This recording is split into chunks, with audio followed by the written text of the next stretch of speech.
Siapa yang masih tidak kenal dengan kekayaan Indonesia di Asia Tenggara? Untuk pengetahuan Anda, Indonesia memiliki kereta api antara terlaju dan termahal di dunia. Dan aset ini menjadi kebanggaan masyarakat Indonesia, sehingga hari ini kereta api laju Indonesia dikenali sebagai Wush, merupakan kereta api laju pertama di Asia Tenggara yang menghubungkan Jakarta dan Bandung, mampu mencapai kelajuan sehingga 350 km/jam dan mengurangkan masa perjalanan dari 3-4 jam kepada kira-kira 45 menit. Ia dibina sebagai kerjasama Indonesia-China dan mempunyai stesen di Halim, Padalarang, dan Tegaluar.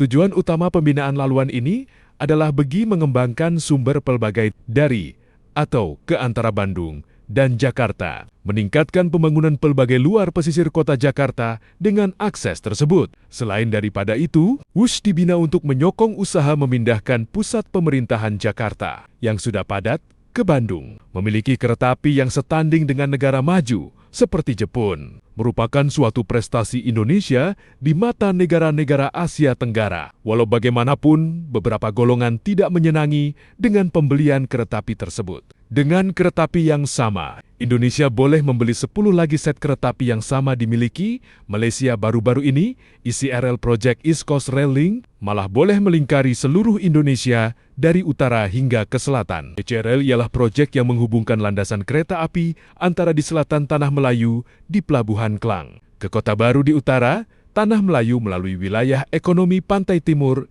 yaitu Pahang, Terengganu, dan Kelantan. Kelajuan tren penumpang ECRL East Coast Rail Link adalah maksimum 160 km, J menjadikannya kereta api laju, kelajuan sehingga 80 km.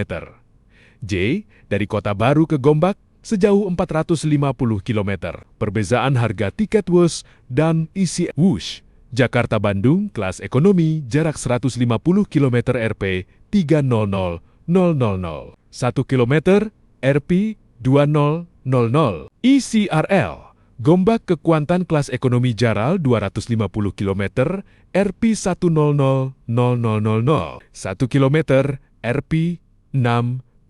Pemborosan pembelian kereta api laju Indonesia tersebut hanya sekadar melampiaskan nafsu ingin bermewah-mewah pemimpinnya. Kereta api digunakan di beberapa daerah untuk membawa anak-anak sekolah SD, SMP, dan SMA ke sekolah untuk menimba ilmu setiap hari dengan kos lebih murah. Selesa malah ada yang layak mendapat PES bulanan percuma. Kereta api mempunyai beberapa kategori dalam kepentingannya kepada masyarakat. Antaranya, 1.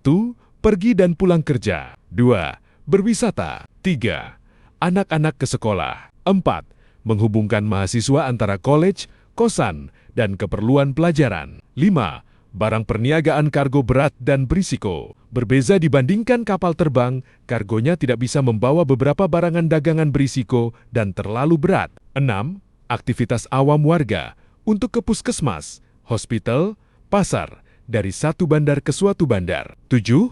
Mengurangkan kemacetan kota dengan perkongsian gerabak baru mai rami dalam satu perjalanan untuk pelbagai tujuan dan pelbagai destinasi.